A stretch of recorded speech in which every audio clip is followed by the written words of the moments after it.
Welcome everyone to a fine Wednesday morning in the Deer Park.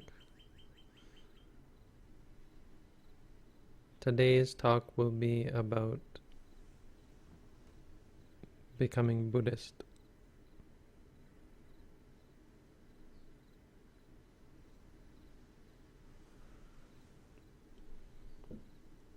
And it's an interesting topic. There are actually many Buddhist teachers out there who recommend not to become Buddhist. And maybe not many, but there are some teachers out there who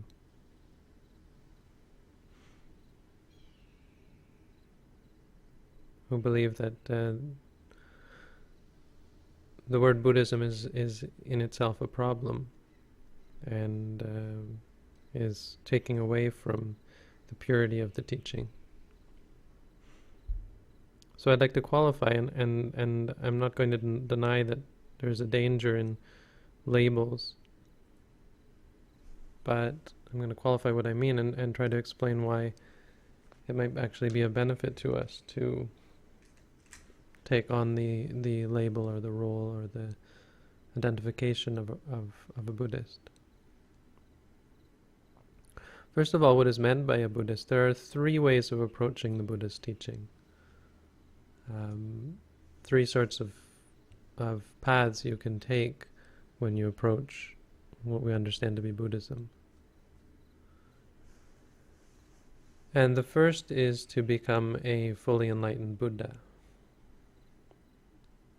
This path is obviously the most difficult, and it's also the most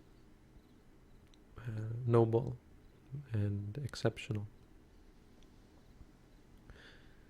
To become a Buddha takes an incredibly long time, and it depends on one's skill and perfections as to whether one will even come close to attaining it. They say that to become a perfectly enlightened Buddha, you have to be willing to swim through an ocean of red-hot coals. If suppose there were an ocean the size of, say, the Pacific Ocean, and instead of water it were full of red-hot coals, and you knew that you could swim through it without dying, but you'd still feel all the pain and suffering, you wouldn't... If you had what it took to become a Buddha, you wouldn't think twice to cross that ocean in order to become a Buddha. It takes an incredible determination, and you might even say it takes an incredible amount of luck, because it's something that takes such a long time that the chances of you maintaining your dedication for such an uncountable length of time is quite difficult. This isn't to discourage people from that path.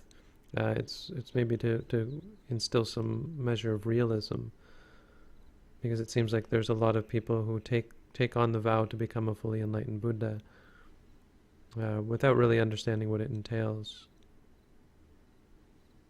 and without really taking on those practices and that sort of dedication which is going to give one even a slight chance of getting there. The second path is to become enlightened for oneself, but not teach. And so what makes a Buddha, a fully enlightened Buddha special, is that first of all he's able to realize, he or she is able to realize the truth for themselves without anyone having to explain it to them. This is the extent of their perfection. They don't need a teacher. They're so highly developed that they're able to look at reality and to see it for what it is without any instruction. But the second thing is that they're also then able to teach it to other people. Not only do they free themselves from all attachment, all clinging, all suffering, but they understand clearly how they did it and how anyone else can do it. and they're able to see the path of any other person, as to what it's going to take to get them to that stage. And so they can teach others. And they can teach others with perfect accuracy, such that they know exactly what it's going to take for that person to develop. Now, the second type here is called a Pacceka Buddha, a private Buddha, or one who becomes enlightened for themselves. And this sort of person is special as well, because they're still able to realize the truth by themselves. These are many of the great seers that have been in the past. A good example, I think, could be Lao Tzu, who was the founder of Taoism.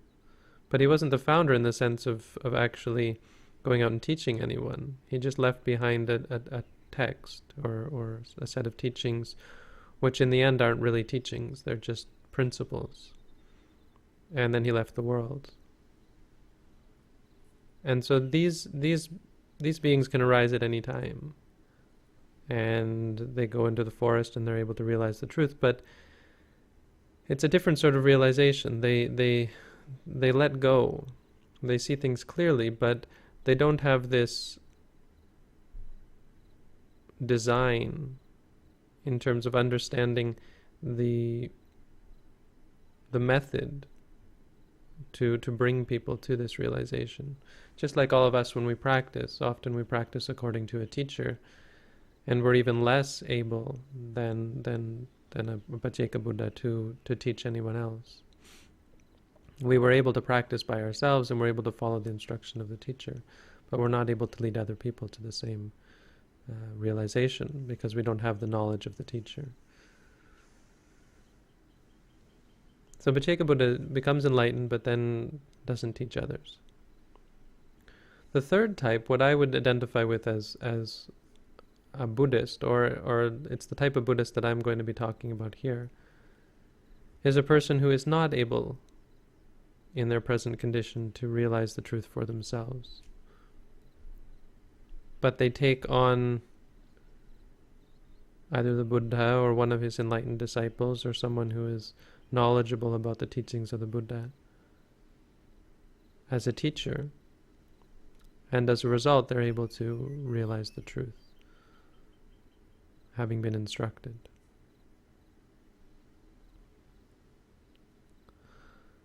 This is the most common. The difference between the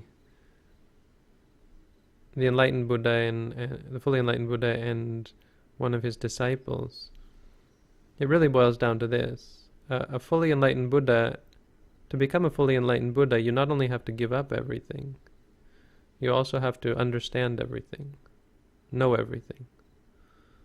You have to know everything. There has to be nothing no stone left unturned. You have to have come to understand the entire universe. To be a disciple of the Buddha, you don't have to know everything, but you have to let go of everything. You have to understand enough about the universe to realize that there's nothing worth clinging to. And when you do that, you become free from suffering.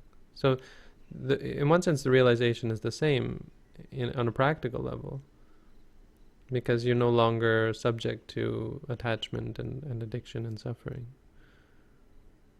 But the fully enlightened Buddha has the advantage in terms of being able to teach others, and the breadth of the knowledge is incomparable.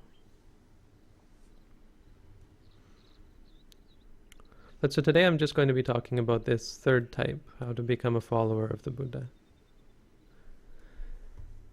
And the benefits, as I see it, of taking on this label, given that there are potential disadvantages of self-identification and creating some sort of sense of self or so on, are that by determining in your mind, by making a determination that you're going to follow the Buddha's teaching, that the Buddha and Buddhism is your path,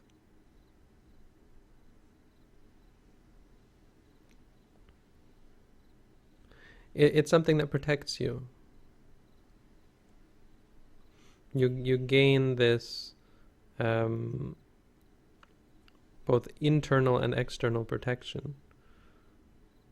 You become protected from evil spirits. You become protected from misfortune. And you become protected by Buddhists, by the Buddhist religion. So you become protected internally and externally.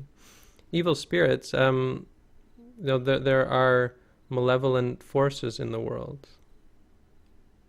There are both humans and non-humans who, through mischief or through genuine malevolence, will try to harm us. Having taken the Buddha and his teachings and the Sangha as our refuge, having become a Buddhist, or to one who follows the Buddhist teaching, we have this strength of mind, and we have this it's like kind of like entering the mafia. You have protection. There's sort of like, if you to make a crude sort of comparison, because there are also benevolent forces in the universe, both humans and non-human. And the most benevolent are the Buddhists, those who follow the Buddha's teaching, because of the purity of the teaching, the fact that the Buddha focused and stressed the purification of the mind. So there are many forces out there that protect the Buddha's teaching, seeing it as a beneficial force in the world, and not just talking about spirits, but also human beings who see the benefit of the Buddha's teaching. And in fact, and many times non-Buddhists will protect Buddhists. And I've seen this. There are both sides. There are human beings who obviously, through their ignorance or through their bigotry, they're actually malevolent towards the Buddha's teaching, towards Buddhism. When they see monks, they feel hostility. I was arrested last year and put in jail by someone who thought, or was either trying to have me, trying to put me in trouble, or else, genuinely thought I was something I wasn't, thought I was a streaker or so on.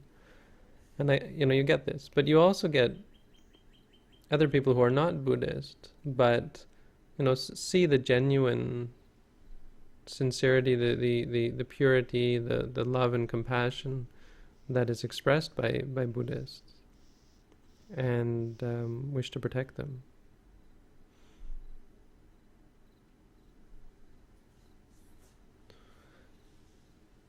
And this is one of the benefits, I would say, of identifying yourself as a Buddhist.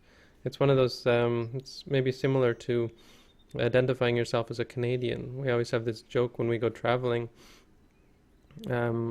As Canadians, we always put the Canadian flag on on our backpacks, and this is because Canadians were, I don't know anymore, but they were for a long time respected, rightfully or not rightfully, as nice people, good people, and so would generally be given an easier time if they were accosted by police or so on.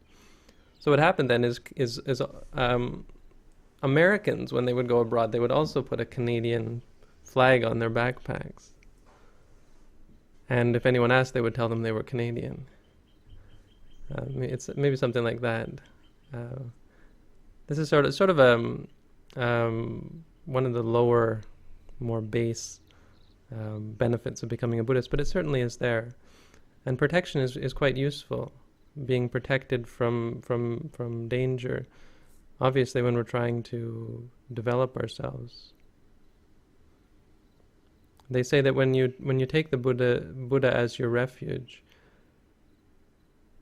evil spirits will not dare to come near you because they know the danger of attacking someone who is a follower of the Buddha. There is an inherent danger for spirits, because it's very easy for them to switch from one state to another. A human being does an evil deed, and it's very slow to bring results. But a spirit does evil deeds or good deeds. It's very quick to bring results. The next benefit is that it brings happiness in this life. When we become Buddhist, it brings a great state of peace and surety, confidence to us. It eases our minds. We don't have to think about what is right and what is wrong. We accept the teachings of the Buddha. We've studied them, and we're sure in our minds, and we have this great confidence. We know where we stand. So it's like when the Christians, they always tell you when you have a problem, you just ask yourself, what would Jesus do? Right? This is the Christian answer. For Buddhists, we say, well, what would the Buddha do? Or what would a Buddhist do? What would a follower of the Buddha do? And this is generally useful as well. It's, as I said, it's something that brings us peace and happiness. It's something that calms and tranquilizes our mind. When we practice meditation, we feel somehow like we are a part of the group. We're walking with the Buddha. We're following after the Buddha.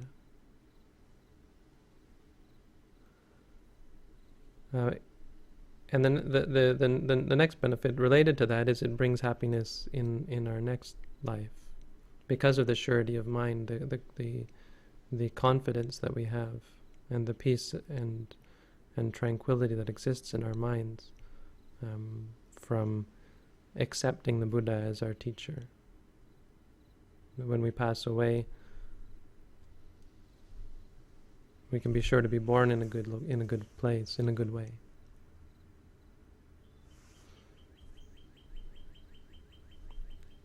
But the real reason, I would say, and probably the best reason, the only sort of reason that is of immediate benefit or immediate purpose for us, is that considering that the Buddha's teaching is so pure, and that there's no part of it that is detrimental to us, that taking on the Buddha as our refuge, or taking on Buddhism as our path, leads to purity of mind. Leads to purity of mind and a dedication to the practice.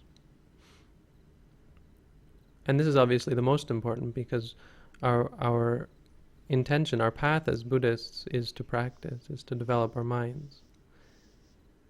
And so taking the Buddha as our refuge, and reminding ourselves of the qualities of the Buddha, and determining that this is our path, gives us this strength of mind to continue in the practice.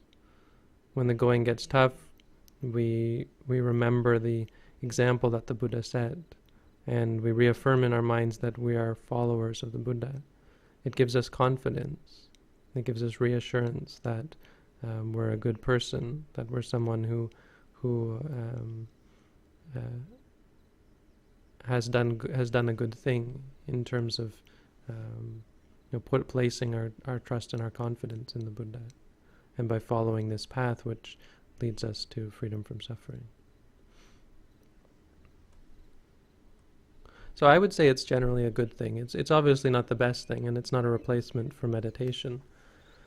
I would say there's a lot of people out there who are Buddhist, quote unquote, and don't practice, and tend to get this overconfidence that I'm Buddhist, and I've been Buddhist from birth, and that somehow that means something. Somehow that is going to protect one.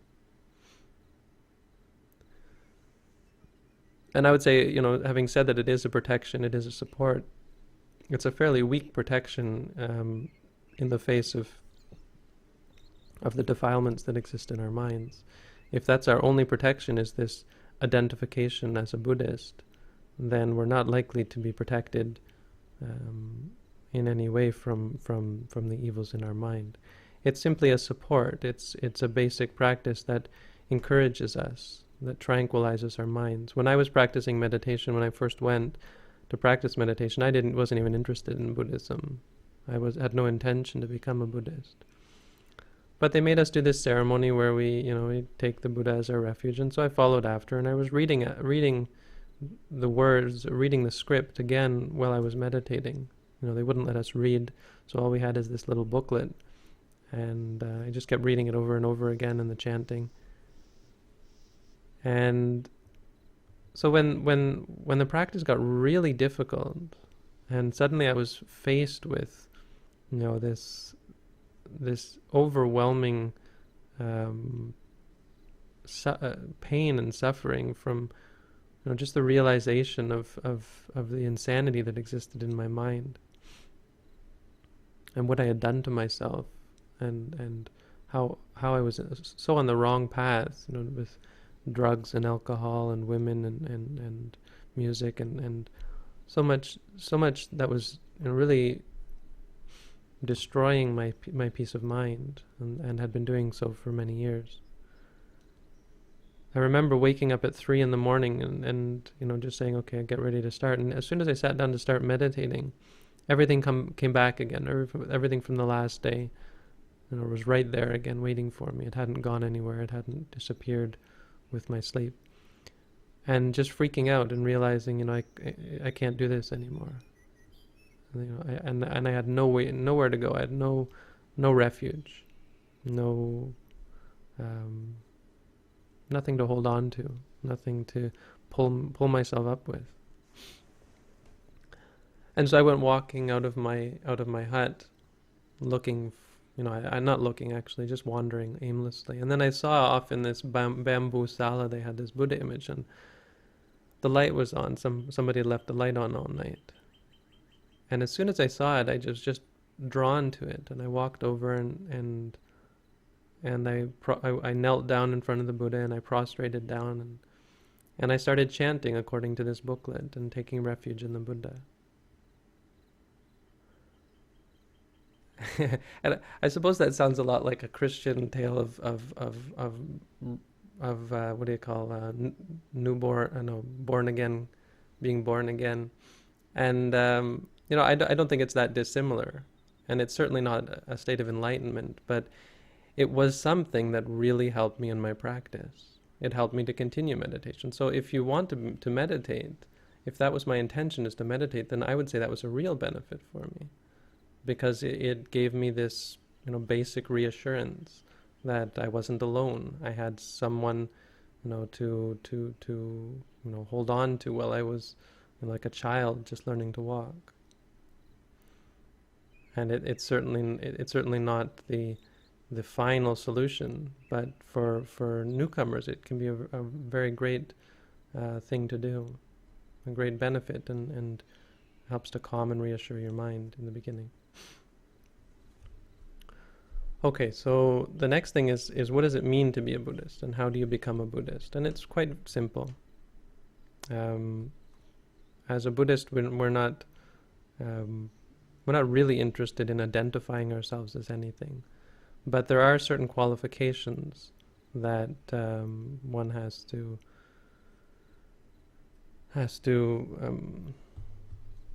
obtain. One has to take the 3 refuges. To be considered a Buddhist, you have to take the Buddha as your refuge. The idea is, as a Buddhist, we say that the Buddha is our leader.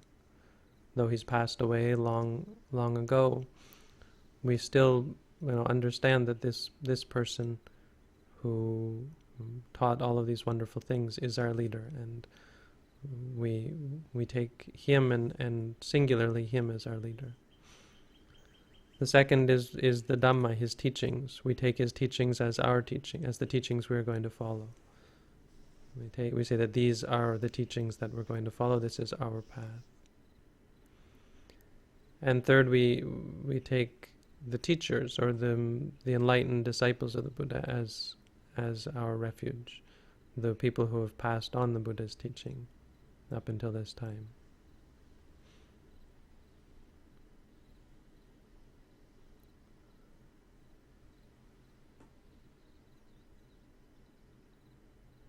This is what I meant by, having the protection, having a support, because these things are something that we can always reflect on, something that we can always remember, something that we can use to support ourselves when the going gets tough, when we're in difficulty. It's not a central practice. Again, I don't want people to get this idea that we're like a faith-based religion where we focus on worshipping these things or something. But the support is undeniable, the support that these things give to our minds.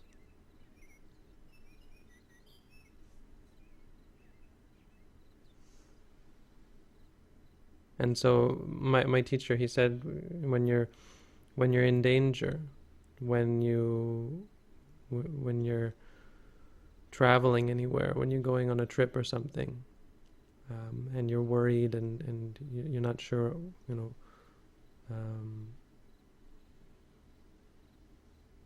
whether there'll be danger or misfortune or so on, you can just remind yourself of the Buddha and say that the Buddha is your refuge, the Dhamma is your refuge, the Sangha is your refuge, and it strengthens your mind. And it can actually change the course of events, because it creates some sort of strength and power in your mind, and perhaps even is a means of seeking protection from the angels and the guardian spirits who may also be Buddhist or appreciate the Buddha's teaching. So we have this mantra actually that we'll say to ourselves that just says, the Buddha is my refuge, the Dhamma is my refuge, the Sangha is my refuge. Buddho me natto, Dhammo me natto, Sangho me natto. And we repeat that to ourselves. The second thing that's required as a Buddhist is that we keep the 5 precepts.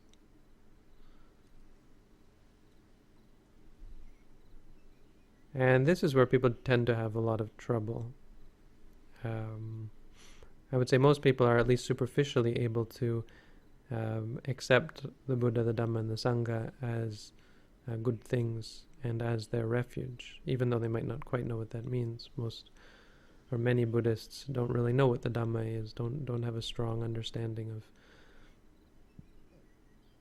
of what is the teaching of the Buddha, and also don't have a way of distinguishing between those teachers or those Buddhists who could be considered Sangha, who actually practice according to the Buddha's teaching. So there are a lot of Buddhists out there who follow after teachers who maybe are fortune telling or offering selling amulets or teaching public school or whatever, many things which are not in line with the Buddha's teaching, and would make one think that this is not really a part of the Sangha. These people are not really followers or passing on the Buddha's teaching.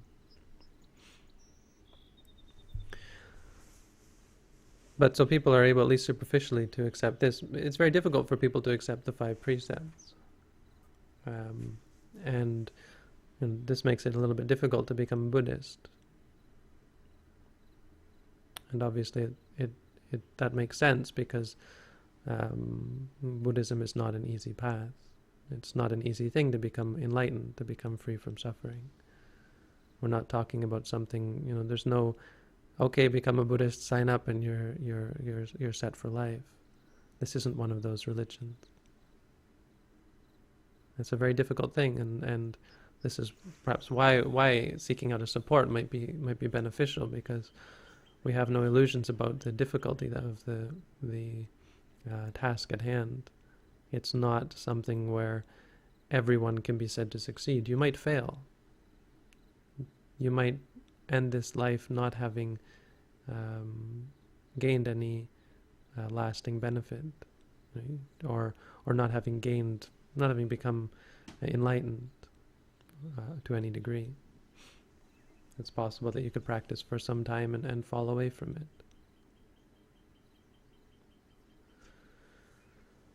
And so, really we need all the help we can get. That's the benefit of becoming Buddhist.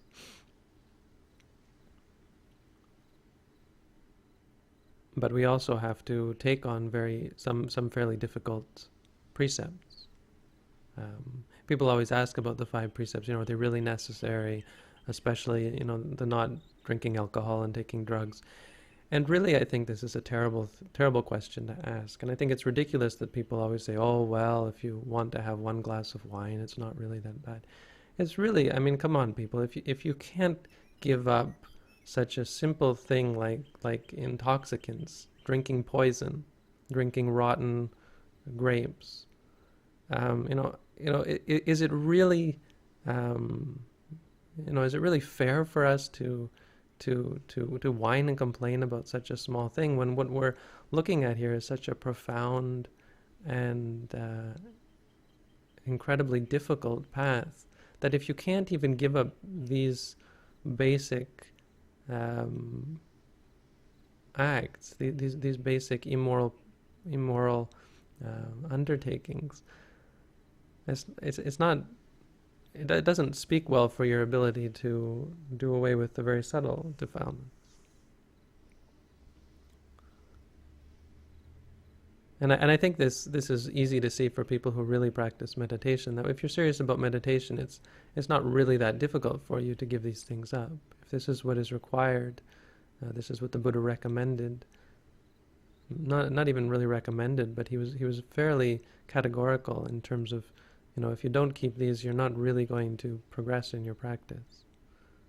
These are the basic moral principles of a Buddhist meditator, of a Buddhist practitioner. If you can't even keep these, it's very difficult to see any way for you to progress.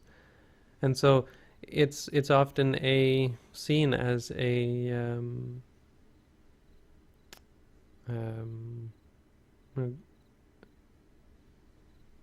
making a concession or giving something up in favor for our practice.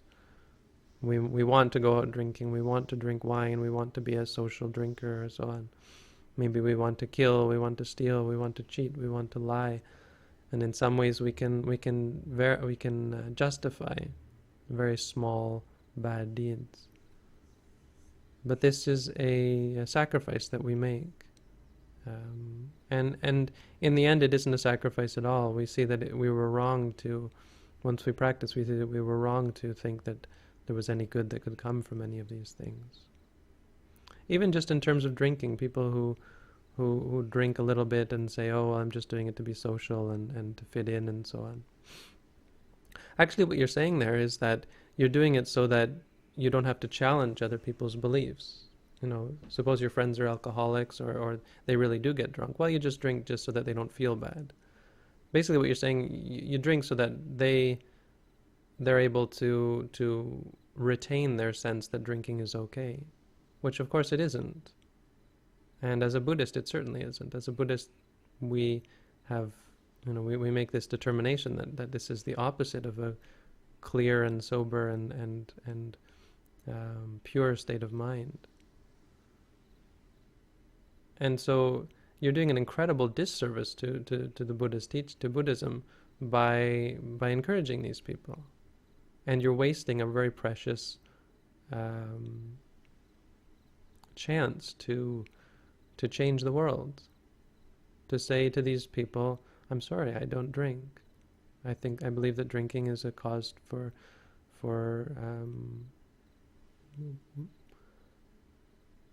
a muddled state of mind. It is an enemy to clarity of mind. My practice is to purify my mind, and so I don't do these things." Now, if that makes them angry, then here you go. This is something they have to look at in themselves, and something you have to look at. Why are you hanging out with people who get angry when you talk about clarity of mind and purity of mind? When you talk about meditation and all your friends start to, get upset and get bored and disinterested looks on their faces, why are you with these people? If you can somehow explain to them to the extent that they're able to accept and eventually come to practice, good. But otherwise, it's not much of an excuse to say, well, my friends like to drink and therefore I should drink with them. It probably means that you're hanging out with the wrong people. So the 5 precepts: we don't kill, we don't steal, we don't cheat, meaning to commit adultery or break up other relationships in romantic affairs. We don't lie, and we don't take drugs and alcohol, and those things that intoxicate the mind.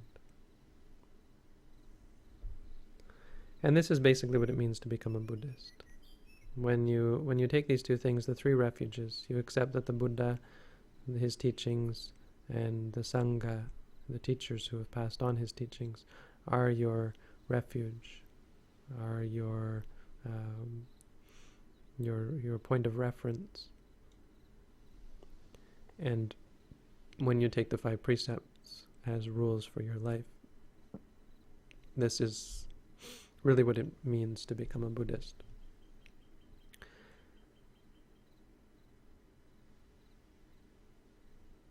And just as a side note, I made a video on YouTube recently that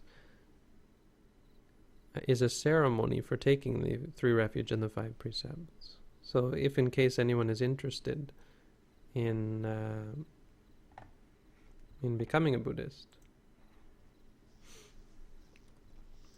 you're welcome to look it up.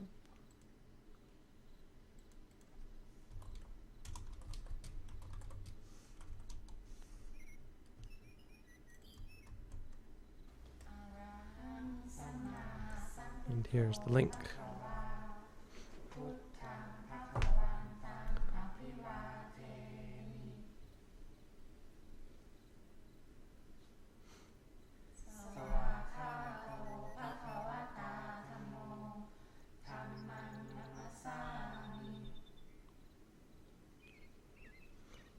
So I thought that was something useful to talk about. This ceremony on YouTube is a way of reaffirming these principles that I've talked about. It's a ceremony. It's a ritual. And what it does is it reaffirms in your mind. It's just like our meditation practice. When we watch the rising, we reaffirm for ourselves. This is the rising, this is the falling of the abdomen. When we feel pain, we reaffirm it for what it is. And it has a power. When we do this ceremony, it has a power in our minds. It reaffirms in our minds. It strengthens our vow, our intention. And it has a purpose. It has an effect. I would say the effect is beneficial because it strengthens our ability to carry out our practice. So that's what I wanted to talk about today. I think that should be something generally useful for people as a support for your meditation practice. I haven't really gotten into meditation these past couple of weeks, and I promised that I would, but maybe